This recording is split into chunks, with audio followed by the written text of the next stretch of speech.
Bonjour à tous, Mathéis Mouflet, analyste pour XTB. On se retrouve cette semaine pour votre émission Matières premières et fondamentaux. C'est parti. Alors, au menu de la semaine, qu'est-ce qu'on a? On a l'or, le gaz naturel, le cacao et le pétrole. On va commencer par l'or où on respire enfin un peu. On a eu un or qui est monté à 2900, 2950 $ l'once. Et là, c'est bon, on est repassé un peu sous les 2900. Ça va un peu mieux, on respire un peu. Alors, on est quand même à des niveaux qui sont élevés. Et pourquoi est-ce qu'on a des niveaux qui sont aussi élevés? Alors ANZ, la société ANZ attribue cette hausse à l'incertitude sur les futures politiques de Trump. Ça n'étonnera personne. On pourra quand même noter que les investisseurs privilégient plutôt leur physique et on le remarque au fait que le nombre de contrats à terme qui sont longs diminue, alors qu'en même temps on a des avoirs en or sur les ETF qui augmentent fortement. C'est ce qu'on voit sur ce graphique, on voit les positions nettes des investisseurs, où vous voyez en bleu ici, en rouge pardon, en pointillé les positions nettes, et en bleu le cours de l'or. Et donc on a des positions nettes qui sont légèrement en baisse ici, et c'est à la fois parce qu'on a une hausse des positions short, qu'on voit ici en rouge, et une légère baisse des positions longues en vert ici. Si vous voulez en savoir plus sur le rapport CFTC, qui permet de comprendre un peu ce graphique des positions nettes, n'hésitez pas à aller voir la vidéo qui traite le sujet que j'ai faite pour XTB il y a quelques mois et qui s'affiche sur votre écran maintenant.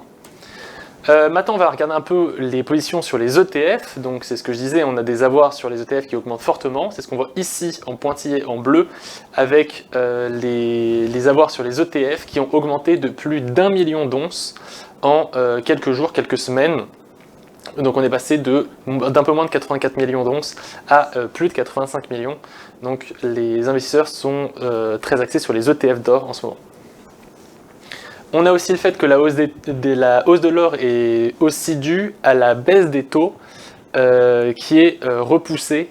La baisse des taux est repoussée au second semestre, mais on a quand même une baisse des taux sur le marché.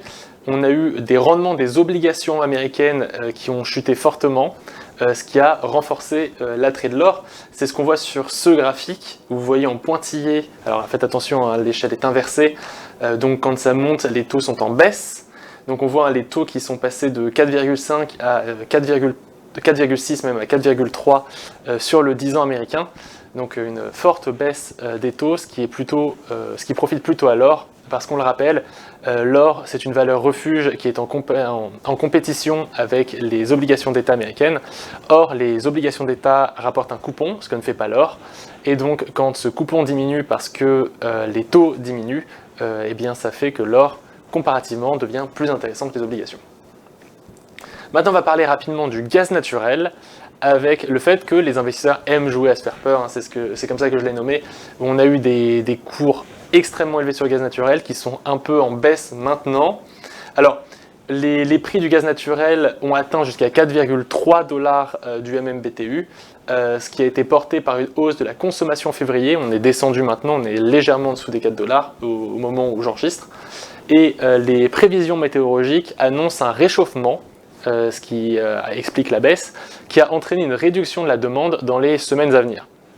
Le prochain rapport sur les stocks pourrait signaler une baisse de 200 milliards de pieds cubes, mais celui de la semaine en cours ne montrerait qu'une réduction de 50 milliards. Donc on aurait des réductions qui vont être de moins en moins grandes au fur et à mesure des semaines, mais des réductions tout de même.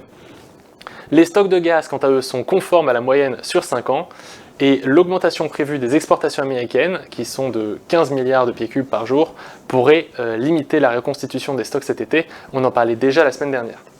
Alors sur ce graphique, qu'est-ce qu'on voit? On voit en vert la demande de gaz naturel, avec en haut le plus haut des 5 ans, en bas le plus bas des 5 ans, et en noir en pointillé la moyenne. Donc on est revenu, on avait une consommation de gaz naturel qui était très supérieure au plus haut de 5 ans qu'on avait eu, et on est revenu à la moyenne, alors que la production, elle, on la voit ici, elle est supérieure au plus haut de 5 ans. Donc on a une demande qui faiblit, qui est prévue de faiblir dans les semaines à venir, alors que la production, elle, est au plus haut. Donc c'est une pression qui est plutôt baissière pour le gaz naturel. C'est pour ça, c'est peut-être pour ça en tout cas, probablement pour ça, qu'on a eu une baisse en dessous des 4 $. Maintenant, on va parler du cacao, où on aurait a priori une baisse de la demande qui serait en cours et qui s'est corrélée avec une forte chute des prix. Donc c'est ce qu'on voit sur ce graphique. En rouge, vous voyez le cours du cacao qui s'est effondré. On est passé de plus de 12 000 à 8 000 dollars sur le cacao. Et en bleu en pointillé, vous voyez le stock. On va revenir au stock juste après.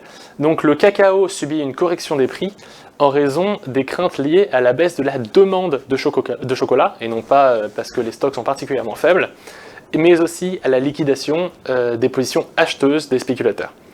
Hershey Mondelez, donc des transformateurs de cacao, signale que les prix élevés du cacao réduisent la demande. Donc vu que les prix sont élevés, il y a moins de demande, ils vendent moins, et donc les prix commencent à baisser. Le CFO de Mondelez, donc le directeur des affaires financières de Mondelez, avertit que le prix du cacao pourrait augmenter de 50%, que le prix du chocolat, pourrait augmenter de 50% si le cacao continue de grimper, ce qui entraîne une baisse de la consommation. Hershey cherche donc à remplacer le cacao par d'autres ingrédients, ce qui peut réduire les coûts face à la flambée des prix. Maintenant, on va parler des stocks, avec les stocks de cacao à la bourse de New York, qu'on voit ici en bleu. Ils rebondissent légèrement, donc encore une fois l'échelle est inversée, donc plus la courbe est haute et plus les stocks sont faibles, et donc on a une légère augmentation des stocks qu'on voit ici, avec des stocks à 1,43 million de sacs. Alors l'augmentation a beau être légère, ça reste le plus haut stock en 2 mois, même s'ils sont inférieurs de 60% à l'an dernier. Maintenant, on va regarder un peu la saisonnalité. Alors d'abord, on va parler de la Côte d'Ivoire, donc grand producteur de cacao, hein, le plus grand producteur de cacao, avec des livraisons de cacao qui ont totalisé 1,368 millions de tonnes depuis octobre, ce qui est une hausse de 17% annuellement, mais le rythme a ralenti en décembre, avec une hausse de 3% en glissement annuel. Les récentes précipitations en Afrique de l'Ouest ont atténué les craintes sur les rendements de la récolte, qui débutera en avril. Alors on va regarder un peu la saisonnalité des prix au niveau du cacao. Donc en vert, vous avez les cours sur cette année. En rouge, vous avez les cours de l'année dernière. Et ensuite, en rouge en pointillé, vous avez la moyenne long terme. Et en noir, la moyenne sur 5 ans de la saisonnalité. Et donc on voit que, vu qu'on regarde la courbe verte, hein, qui est cette année, on a des prix du cacao qui sont en réalité à leur plus bas niveau, si on compare avec l'évolution des prix dans l'année des années précédentes. Donc à leur plus bas niveau sur les 5 dernières années. Cependant, on voit qu'en moyenne, d'ici 10 à 20 jours, on a tendance à voir un plus faible qui arrive donc à ce niveau de l'année dans 10-20 jours, et donc il pourrait être un peu une sorte de plateau, un plancher local sur les prix, et donc on pourrait ensuite rebondir sur ce genre de plancher dans 10-20 jours. Cela dit, attention, les performances passées ne présagent pas des performances futures, et donc ce n'est pas parce qu'on a pu faire des choses dans les années précédentes qu'on va forcément faire la même chose cette année. On va finir avec le pétrole, où on a des très fortes pressions sur les prix. Aujourd'hui, je crois qu'on est à un pétrole à 72 $ le baril, donc assez faible. Alors on a d'abord les États-Unis qui ont imposé de nouvelles sanctions à l'Iran pour réduire les exportations de pétrole. Et cela a affecté environ 30 courtiers, opérateurs de navires et sociétés de transport qui sont impliqués dans le commerce du pétrole iranien et donc qui sont sanctionnés par les Américains et qui ne pourront plus faire affaire avec l'Iran. Trump veut ramener à zéro les exportations iraniennes, comme c'était le cas entre 2016 et 2020. L'Iran produit environ 3,2 millions de barils par jour, on l'avait vu il y a quelques semaines, avec près de la moitié qui est exportée vers la Chine. Face à la faiblesse des prix du pétrole, l'OPEP+ pourrait reporter l'augmentation de la production avec des spéculations sur un délai d'1 mois ou jusqu'à mi-2024. L'OPEP+ réduit aussi actuellement la production de 6 millions de barils par jour et pourrait en réintroduire la moitié sans investissement majeur, ce qui impacte les prix. Ici on voit les stocks du baril de brut. Donc en vert, vous avez les stocks de cette année, et en pointillé ici la moyenne à 5 ans. en pointillé en bleu les stocks de 2024, et ici c'est le plus haut de 5 ans et le plus bas de 5 ans.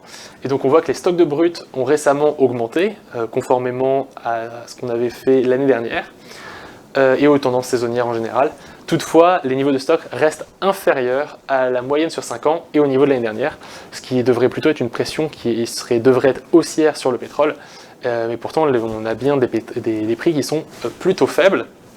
Alors, on a une autre pression haussière qu'on va voir juste après, qui est le crack spread. On va d'abord essayer d'expliquer un peu la baisse qu'on a pu avoir depuis le 21 février. Donc déjà, on a eu la diminution des tensions au Moyen-Orient. On a eu des poursuites de négociations sur la guerre en Ukraine, avec peut-être la paix qui va arriver bientôt. Et on a aussi des données économiques qui étaient plutôt faibles aux États-Unis, avec la faiblesse des services, avec un PMI en dessous de 50, donc ça veut dire une contraction de l'activité. Et on a aussi eu un niveau assez faible de la confiance des consommateurs américains, donc qui s'est répercuté en faisant une pression à la baisse sur les prix du pétrole. On a aussi le fait que Trump prévoit des droits de douane de 25% sur le Mexique et le Canada dès le 4 mars. Au moment où je le dis, en tout cas, c'est toujours prévu. Et le pétrole canadien pourrait être taxé à 10%, mais on ne sait pas vraiment si ces tarifs auront lieu ou pas. Alors, on a quand même une autre pression haussière sur le pétrole, qui est le crack spread. Alors, on rappelle, le crack spread, c'est l'indicateur du marché pétrolier qui mesure la différence entre le prix du pétrole et celui des produits raffinés à partir du pétrole, donc par exemple l'essence et le diesel. Il reflète la rentabilité des raffineries, car un spread élevé signifie que les marges de raffinage sont importantes, tandis qu'un spread faible indique une rentabilité plus faible. Et donc ici on a un crack spread qui est en hausse, vous le voyez en pointillé ici, donc normalement ça devrait être un facteur qui est haussier pour le pétrole, car il incite les raffineries à augmenter leur demande de brut pour profiter des marges élevées. Donc on a un crack spread qui est élevé, mais il faut aussi rappeler que le crack spread est quelque peu faussé en ce moment à cause des inquiétudes concernant l'accès au pétrole canadien qui pourrait être soumis aux droits de douane de Donald Trump à partir de mars. Donc ça pourrait jouer en faveur du crack spread, mais sans vraiment refléter le prix sur le pétrole. Voilà, c'est tout pour moi pour cette semaine. On se retrouve la semaine prochaine pour une nouvelle émission Matières Premières. Si vous avez aimé la vidéo, n'hésitez pas à liker, à vous abonner, à la partager à vos amis. Et on se revoit la semaine prochaine. C'était Mathis Mouflet pour XTV.